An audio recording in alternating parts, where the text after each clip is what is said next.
Untung saja di dalam pemerintah Indonesia ini tidak ada peraturan dari pemerintah bahwa membuat undang-undang bahwa yang berparas cantik dan ganteng harus membayar pajak. Kalau yang cantik dan ganteng harus bayar pajak, Gus Asmi bayar pajak, hakul yakin saya dan Kiai Anwar Zahid bebas bayar pajak. Romo Kiai Haji Anwar Zahid, beliau dari tadi merem bukan karena ngantuk, tapi lagi ngebatin. Santri ceramah kelamaan, kulu wailek, suwen. Maka monggo Romo Kiai, beliau adalah role model saya, Ibu Menteri Agama, dan beliau betul-betul menjadi salah satu idol kita di Indonesia, karena beliau menjadi kiai yang begitu kondang dan masyhur, tentu berangkat juga dari seorang santri. Kalau mumpuni handayakti tadi, neng sekarat.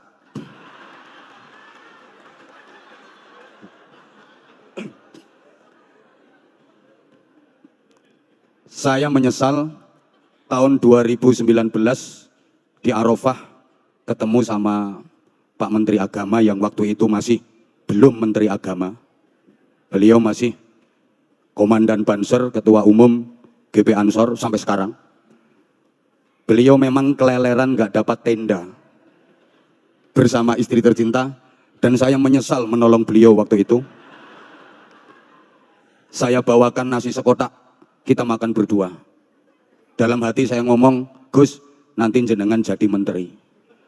Andaikan waktu itu saya bawakan nasi lebih banyak, insya Allah beliau jadi ketua RT. Tenang, nanti yang saya bawakan lebih banyak, Pak Haji Erick Thohir. Hadir juga Bapak Haji Sandiaga Uno. Hadir juga, alhamdulillah, Mas Haji Insinyur Azwar Anas. Saya panggilnya Mas mulai Bupati Banyuwangi 2 periode sampai hari ini. Pak Kiai Haji Zainul Tauhid, ini juga Gus 12 karat. Pak Sekjen, seluruh pejabat kementerian yang hadir. Adik-adik santri. Lanjutkan dengan salawat kebangsaan. Sebagai anak muda sama-sama kita harus perbanyak nasihat dan juga tausiah dari ustadz-ustadz kita. Di mana beberapa saat lagi kita akan dengarkan nasihat dan juga tausiah supaya kita menjadikannya sebagai pedoman hidup. Langsung saja kita sambut Al-Mukarram Kiai Haji Anwar Zahid.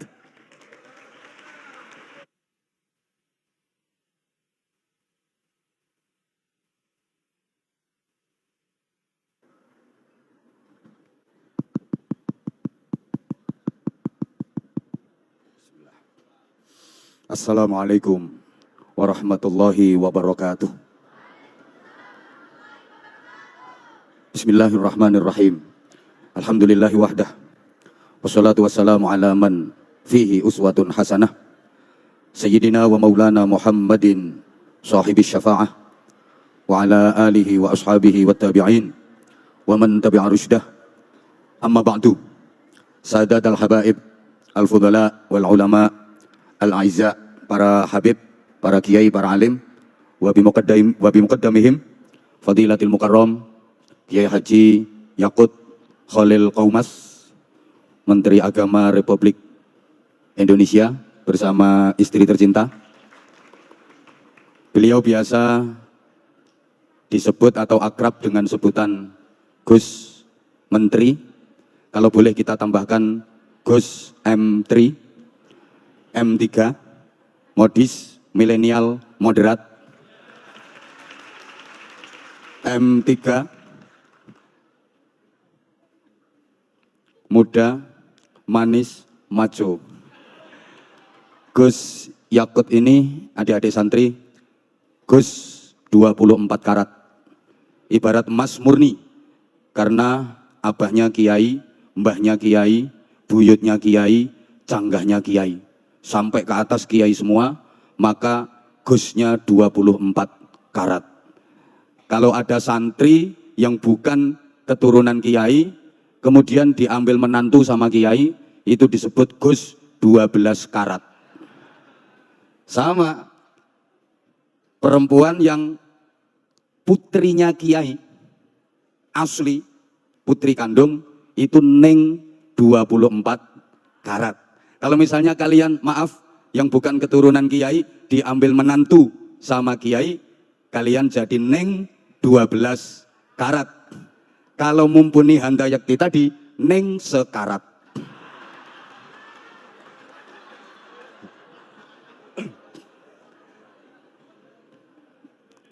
Saya menyesal tahun 2019 di Arafah ketemu sama Pak Menteri Agama yang waktu itu masih belum Menteri Agama.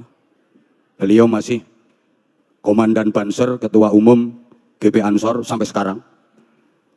Beliau memang keleleran gak dapat tenda bersama istri tercinta, dan saya menyesal menolong beliau waktu itu. Saya bawakan nasi sekotak, kita makan berdua. Dalam hati saya ngomong, Gus, nanti jenengan jadi menteri. Andaikan waktu itu saya bawakan nasi lebih banyak, insya Allah beliau jadi ketua RT. Tenang, nanti yang saya bawakan lebih banyak, Pak Haji Erick Thohir. Hadir juga Bapak Haji Sandiaga Uno.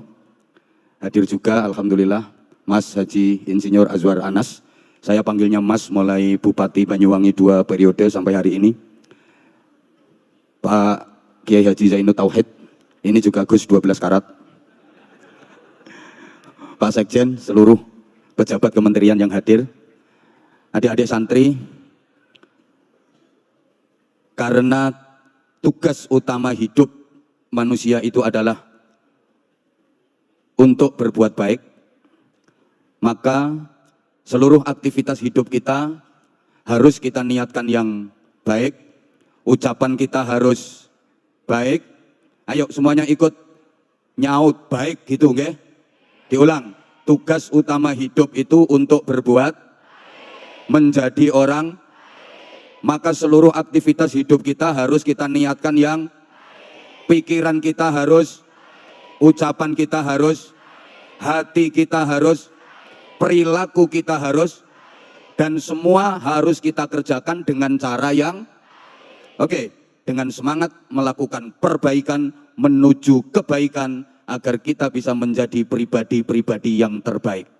Kalian, para santri, harus bisa menjadi generasi yang pelopor, bukan pengekor, yang pengais, bukan pengemis, yang perintis, bukan pewaris, yang penggerak, bukan penggertak, yang punya karakter, bukan yang karaten, yang luar biasa, bukan yang biasa di luar, yang terpelajar, bukan yang kurang ajar, yang beradab, bukan yang biadab, yang qori, bukan yang korak, yang ahli zikir, bukan yang suka kentir, yang ahli Quran, bukan yang tukang pacaran.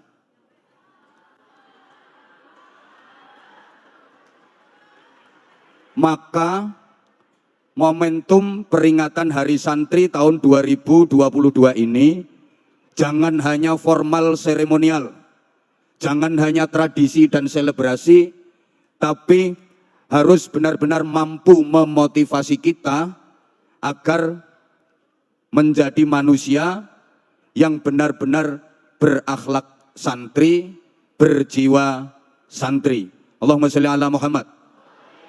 Adik-adik, maaf yang di atas panggung, saya sekarang sasarannya ke sebelah sini saja. Kata santri, kalau ditulis pakai huruf hijaiyah, itu jumlah hurufnya ada 5. Sin, nun, ta, ra, ya. Masing-masing punya arti kalau ditinjau dari disiplin ilmu taktik, artinya ilmu otak-atik. 5 ini nanti selaras dengan dasar negara kita, ideologi bangsa Indonesia, Pancasila, yang silanya ada berapa?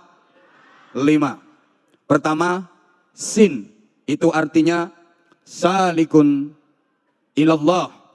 Santri adalah orang yang menempuh jalan kehidupan menuju ridha Allah, fokus pada nilai-nilai spiritual.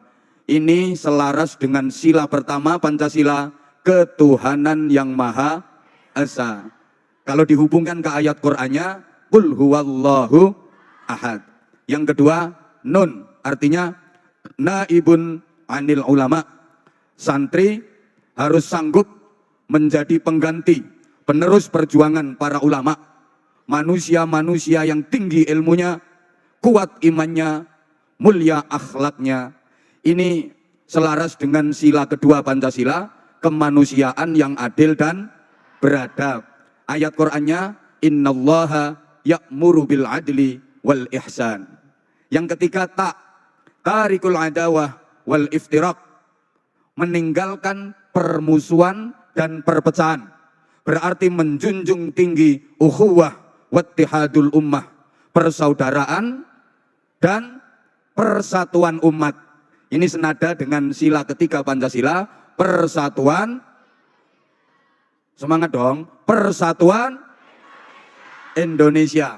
Ayat Qur'annya, wa'tasimu bihablillahi jami'an wa la tafarraqu. Yang keempat, raghibun fil khairat wal hikam, cinta berbagai macam kebaikan dan kebijaksanaan. Kebaikan dan kebijaksanaan bisa didapat melalui musyawarah. Ini cocok dengan sila keempat, kerakyatan yang dipimpin oleh hikmat kebijaksanaan dalam permusyawaratan perwakilan. Ayat Qur'annya, wasyawirhum fil amr wa amruhum syura bainahum. Yang kelima, yakin birahmatillah wa syafaati rasulih. Yakin mendapatkan rahmat kasih sayang Allah, yakin mendapatkan syafaat Rasulullah.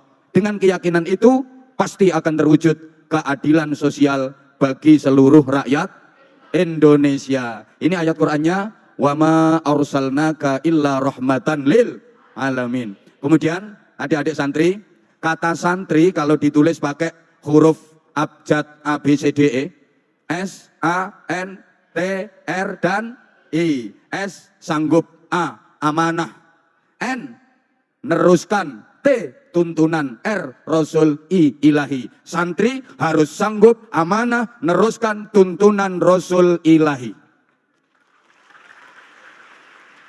Santri terdiri dari dua suku kata, san dan, kurang semangat yang sebelah sini, san dan, oke, san itu diambil dari bahasa Arab ihsan, artinya kebaikan.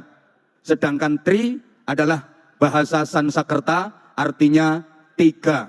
Maka santri adalah pribadi yang mempunyai tiga kebaikan secara terpadu. Berakhlak baik kepada Allah, berakhlak baik kepada sesama manusia, dan berakhlak baik kepada alam semesta. Adik-adik tolong diperhatikan. Ihsan bahasa Arab itu simbol agama, tri bahasa Sansekerta simbol budaya. Maka santri itu ngerti ini agama, ini budaya. Tahu ini syariat, ini adat. Faham ini islami, ini tradisi. Tidak dipercekcokkan, tidak dipertengkarkan, tapi dipadukan. Sehingga santri harus bisa mengislamkan budaya dan membudayakan Islam. Harus bisa mengislamkan masyarakat dan memasyarakatkan Islam. Allahumma sholli ala Muhammad. Allahumma sholli ala Muhammad. Nah, modalnya adik-adik harus bisa memadukan dua hal. Kalau meminjam istilah dalam surah Al-Alaq, allama bil qalam, allamal insana malam. Kurang semangat. Allama bil qalam, allamal insana malam. Allama bil qalam, ini Allah mengajar pakai pulpen. Teaching by using pen. Ini aku juga ngerti artinya. Sistem pengajaran yang menghasilkan orang-orang pinter. Halo? Ini allama bil qalam, menghasilkan orang-orang pinter. Kemudian allamal insana ma lam ya'lam, ini sistem pengajaran yang tidak rasional dan tidak bisa dinalar. Melahirkan orang-orang benar. Dua metode ini nggak boleh dipisah. Makanya kalau dalam tata bahasa Arab tidak memakai huruf athof, nggak pakai wawu, nggak pakai summa. Kan ayatnya bukan allama bil qalam wa allamal insana ma lam ya'lam, ndak. Allama bil qalam summa allamal insana ma lam ya'lam, ndak.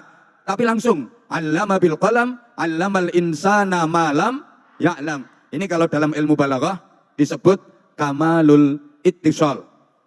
Nanti adik-adik kalau udah belajar ilmu balaghah pasti paham. Maknane dua-duanya harus menyatu, nggak boleh dipisah.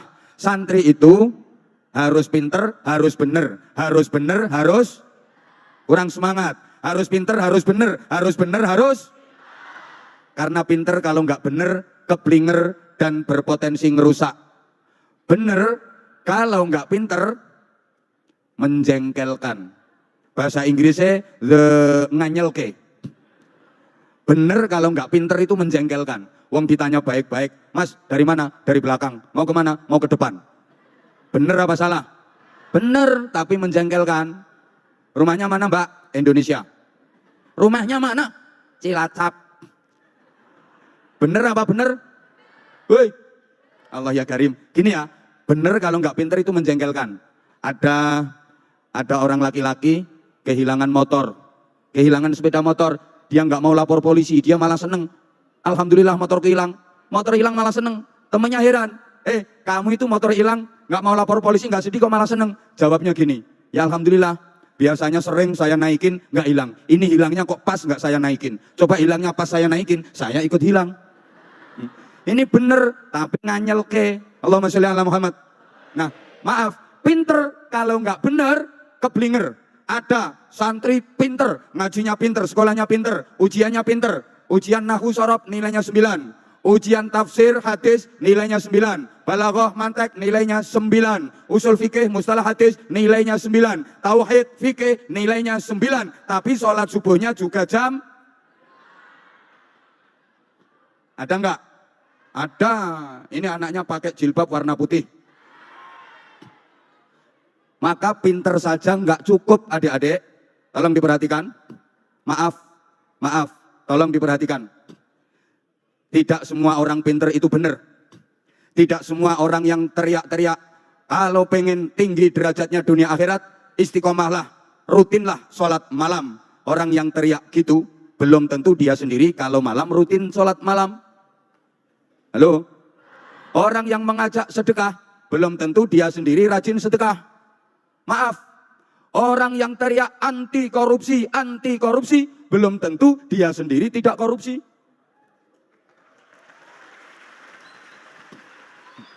Tapi orangnya nggak hadir di sini. Ada, awalnya kenceng banget anti korupsi. Ternyata dia teriak kayak gitu karena bicaranya belum fasih. Waktu itu belum dapat kedudukan. Begitu sudah dapat kedudukan, ngomongnya jadi fasih. Dulunya anti korupsi. Begitu dapat jabatan, teriaknya jadi antri korupsi.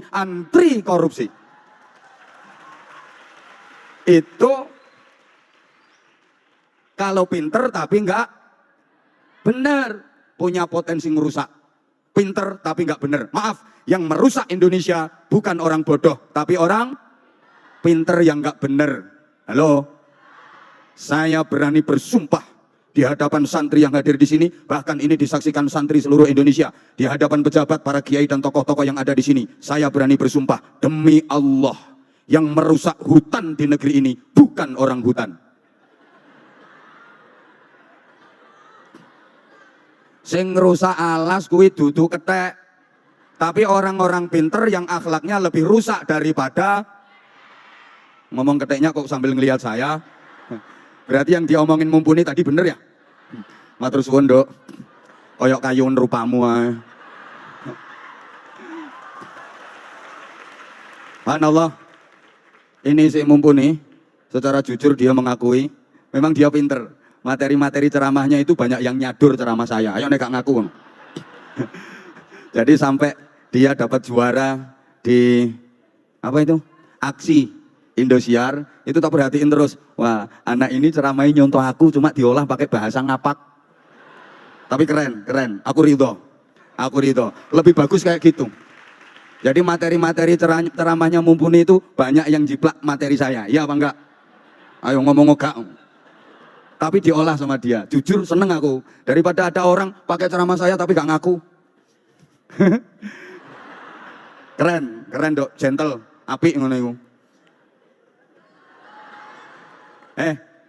Ini pentingnya ya pinter, ya bener ya. Anak-anak kalau sekedar pinter gampang. Ada sekolahnya, ada kuliahnya, ada kampusnya, ada fakultasnya. Tapi untuk benar susah. Ini nanti kehebatannya santri. Pak Menteri, saya mohon tambahan waktu sebentar boleh ya? Halo? Wes. Minta tambahan waktu 5 menit boleh? Ini waktunya mestinya harusnya sudah habis. 5 menit saja. Kalau sekedar pinter, gampang. Yang susah itu benar. Maaf adik-adik, kalau pengen pinter hukum, ada fakultas hukum, tapi tidak ada fakultas keadilan. Sehingga jangan heran, ada pakar hukum, ahli hukum, akhirnya punya masalah hukum, jual beli hukum, bahkan kadang jadi maklar hukum, berurusan dengan hukum, wa akhiru da'wahum, masuk hukuman. Kalau pengen pinter di bidang pendidikan, gampang, ada fakultas pendidikan. Tapi sampai hari ini belum ada fakultas kesabaran. Mbak, nanti rencananya kuliah di mana? Saya mau kuliah di UIN. Ngambil prodi apa? Ngambil jurusan apa? Jurusan kesabaran. Ada apa enggak? Pengen ahli ekonomi? Gampang. Pak Sandiaga Uno pakarnya ekonomi. Ada kuliahnya, ada fakultas ekonomi, tapi enggak ada fakultas kesejahteraan. Pengen jadi polisi? Gampang. Ada akademi kepolisian, tapi sampai hari ini enggak ada akademi kejujuran.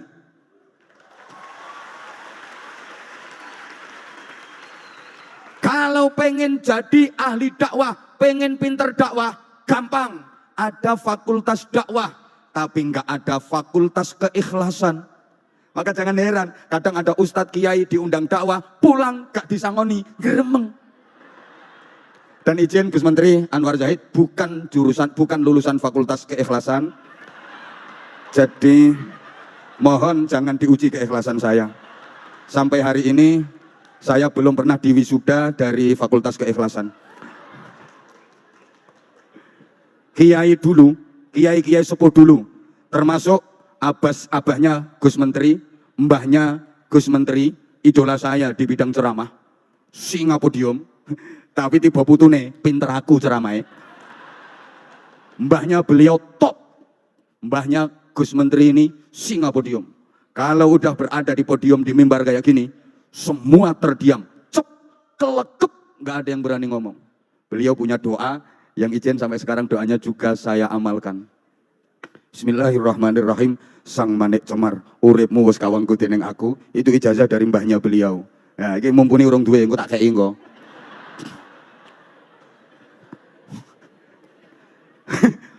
Kiai-kiai sepuh dulu, termasuk mbahnya Gus Menteri, nggak ada yang punya gelar akademis. Apalagi titel sampai renteng-renteng lebih panjang daripada namanya. Sekarang kan banyak gelar akademis yang lebih panjang daripada namanya. Di depan ada Prof, DR, DRS, IR. Namanya cuma Google.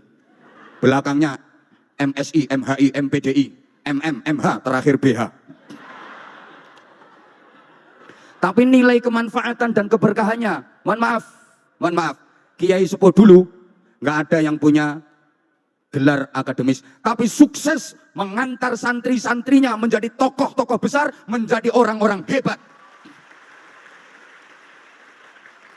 Bahkan mayoritas pendiri negeri ini adalah tokoh produk dari pondok pesantren. Mayoritas pejuang kemerdekaan yang merebut dan mempertahankan kemerdekaan adalah produk dari kiai-kiai yang sama sekali nggak punya gelar akademis. Mbah Khalil Bangkalan, Mbah Yai Soleh Darat Semarang, bukan sarjana, tapi mempunyai santri yang namanya Muhammad Hashim Asy'ari, Hadratus Syekh, yang kemudian beliau mendirikan Jam'iyah Nahdlatul Ulama, organisasi terbesar di Indonesia, bahkan di dunia. Nggak punya gelar akademis. Nah, maaf. Bahkan ya, layak sekali dihargai sebagai hari santri. Kenapa? Ini langsung tak jujuk kayak kapan-kapan kalau diundang lagi tak jelaskan lebih detail. Saya jadi teringat ketika Bapak Pendidikan Nasional Ki Hajar Dewantoro menghadap kepada Presiden pertama Republik Indonesia Bung Karno di Istana Bogor. Oleh Bung Karno, Pak Ki Hajar Dewantoro dimintai saran. Apa saran Bapak sebagai Bapak Pendidikan Nasional untuk generasi bangsa? Maka Ki Hajar Dewantoro yang punya jargon luar biasa, ing ngarsa sung tulodo, ing madya mangun Karso dan Tutwuri Handayani, sing ngentut mburi ngarep sing diarani. Beliau menyarankan, beliau usulnya gini, tolong Paduka Presiden, halo, ini usul Ki Hajar Dewantara kepada Bung Karno, tolong utamakan madrasah-madrasah, prioritaskan madrasah-madrasah, dan pondok-pondok pesantren jangan dinomorduakan, jangan dianaktirikan, apalagi sampai ditinggalkan. Kenapa? Karena berdirinya negara ini, cikal bakal perjuangannya adalah dari para kiai, para santri, alumni pondok-pondok pesantren. Pondok pesantren melahirkan kemerdekaan, kemerdekaan melahirkan sekolah, melahirkan kuliah, melahirkan fakultas, melahirkan perguruan tinggi. Dengan demikian, sekolahan perguruan tinggi adalah cucunya pondok pesantren. Pahlawan-pahlawan nasional banyak yang kiai. Tolong perhatikan. Coba. Itu banyak kiai pahlawan-pahlawan nasional. Ada Kiai Mojo, alim, santrinya banyak. Ada Kiai Imam Bonjol, ada Kiai Sultan Hasanuddin, ada Kiai Sultan Agung, ada Kiai Sentot Ali Basya Prawirodirjo, ada Kiai Pangeran Diponegoro. Pangeran Diponegoro itu kiai alim. Nama beliau Abdul Hamid. Beliau hamilul Quran, hafal Quran, menguasai qiraah sab'ah. Ada Kiai Tengku Umar, itu pahlawan bersama istrinya. Namanya Bunyai Cut Nyakdin. Satu lagi Bunyai Cut Mutiah. Yang belum Bunyai itu Cut Tari, Cut Keke, Cut Meriska. Itu masih belum Bunyai. Sampai pada masa pergerakan. Coba resolusi jihad yang difatwakan oleh Hadratus Syekh Mbah Hasyim Asy'ari. Dahsyat. Para kiai dan para santri secara heroik berperang melawan penjajah. Merebut kemerdekaan. Komandannya para kiai. Komandan Hizbullah, Komandan Sabilillah. Ada Mbah Kiai Haji Abbas Buntet, ada Mbah Kiai Wahab Hasbullah Jombang, ada Mbah Kiai Haji Maskur. Halo? Halo? Maka pantas kalau diperingati sebagai hari santri. Saya pernah ditanya, kenapa kok hari santri kok bukan hari kiai? Dijelaskan, disebut hari santri bukan hari kiai sebab kalau kiai pasti santri, tapi kalau santri belum tentu bisa jadi kiai. Kiai itu udah pernah jadi santri dan meskipun sudah kiai tetap santri. Nek santri belum tentu bisa jadi kiai, paham? Ini kayak ada peringatan hari buruh tapi nggak ada peringatan hari majikan. Karena kalau majikan pernah jadi buruh. Ini Mas Sandiaga Uno ini sekarang majikan ekonomi, pernah jadi buruh, sekarang jadi majikan. Ada peringatan hari buruh, nggak ada peringatan hari, ada peringatan hari anak tapi nggak ada peringatan hari orang tua. Kalau orang tua pernah jadi anak, tapi anak belum pernah jadi orang tua. Paham? Di Indonesia ada peringatan hari ibu, tapi nggak ada peringatan hari bapak. Karena semua bapak dilahirkan oleh ibu.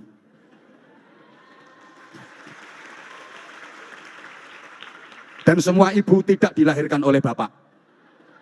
Maka ibu istimewa dan ibu spesial, ketika ibu hamil kerja boleh ambil cuti hamil, tapi bapak nggak boleh minta cuti menghamili. Memang wanita itu engko nang njaluk cuti menghamili. Wanita itu makhluk khusus, perlu perhatian khusus, perlu mendapatkan perlakuan khusus sehingga ada istilah-istilah khusus. Sampai dalam Al-Qur'an saja ada satu surat khusus An-Nisa, artinya wanita. Enggak ada surat Ar-Rijal. Wanita itu makhluk khusus, ada gedung wanita, ada menteri peranan wanita, ada dharma wanita, dharma pria gak payu. Ada polisi wanita, dulu ada menteri peranan wanita. Sampai ngaji fikih belum tuntas kalau nggak ngaji fikhun nisa, fikih wanita. Fikih pria gak tahu dibahas. Sampai ada darah wanita pembalut wanita, nggak ada pembalut pria. Dulu, setelah pejuang itu sampai mau merumuskan negara, ini terakhir, mau menentukan bentuk negara, ini ada yang usul. Karena Indonesia ini mayoritas beragama Islam, maka negara harus berbentuk negara Islam, harus didirikan negara Islam. Mbah Hasyim Asy'ari nggak setuju, Mbah Wahab Hasbullah nggak setuju. Mereka yang pengen membentuk negara Islam mengeluarkan dalil. Ya ayyuhalladzina amanu dukhulu fissilmi kafah. Hai orang-orang yang beriman, masuklah kalian ke dalam Islam secara totalitas, universal, menyeluruh. Kata Mbah Wahab, ayat itu bukan untuk membangun negara. Ayat itu gak gawe bentuk negara. Itu ayat individual. Masing-masing umat, masing-masing orang wajib berislam secara kafah. Jadi maaf, para kiai walaupun ketoke sarungan, teklean, klumbrak-klumbruk, tapi wawasan berpikirnya mampu mengalahkan ratusan profesor.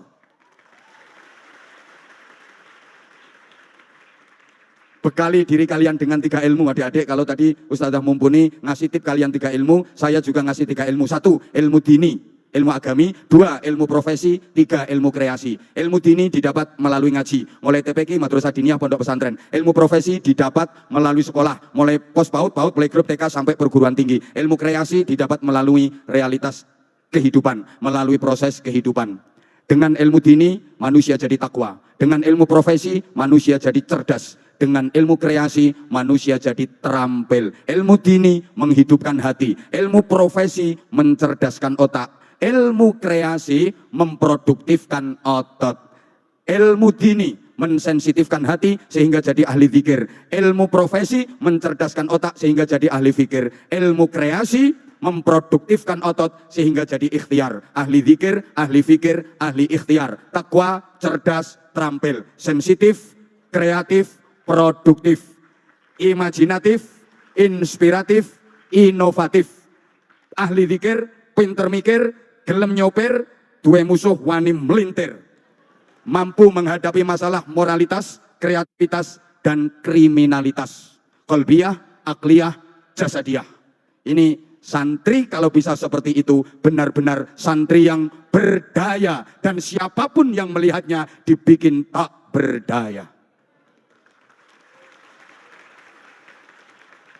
Kalau semuanya sudah kalian kuasai, maka kalian pasti akan bisa menjaga martabat kemanusiaan. Santri adalah manusia yang merasa sebagai manusia, manusia yang mengerti tentang manusia, manusia yang memanusiakan manusia. Karena sekarang mulai banyak manusia yang tidak merasa sebagai manusia, manusia yang tidak mengerti manusia, manusia yang tidak mau memanusiakan manusia. Yang demikian itu berarti dia bukan. Oke. Kalian sebagai santri harus berdaya dan bikin siapapun yang memandangmu tak berdaya. Kalian harus tetap menjaga martabat kemanusiaan. Santri itu cinta agama, cinta tanah air. Religius, nasionalis, nasionalis, religius. Religius, kalau nggak nasionalis, bahaya. Punya potensi untuk menjual negara ini. Nasionalis, tapi nggak religius, nggak akan barokah. Mudah-mudahan di momen peringatan Hari Santri kali ini, para santri seluruh negeri di Negara Kesatuan Republik Indonesia mampu berperan aktif, berkontribusi positif untuk kemakmuran, kesejahteraan, dan keberkahan Negara Kesatuan Indonesia yang kita cintai bersama. Hidup meyakinkan tanpa hadirnya seorang kekasih. Cukup sekian dan terima kasih. Tanpa kekasih, hidup terasa hampa. Terima kasih dan sampai jumpa. Burung cendrawasih hinggap di kayu. Terima kasih, thank you. Terakhir untuk Gus Menteri, kalau ada sumur di ladang, bolehlah kita menumpang mandi. Kalau ceramah saya masih kurang panjang, silahkan diundang lagi. Nyuwun ngapunten, semuanya mohon maaf yang sebesar-besarnya. Wafaqanallahu wa iyyakum lima yuhibbu wa yardah. Assalamualaikum warahmatullahi wabarakatuh. Waalaikumsalam.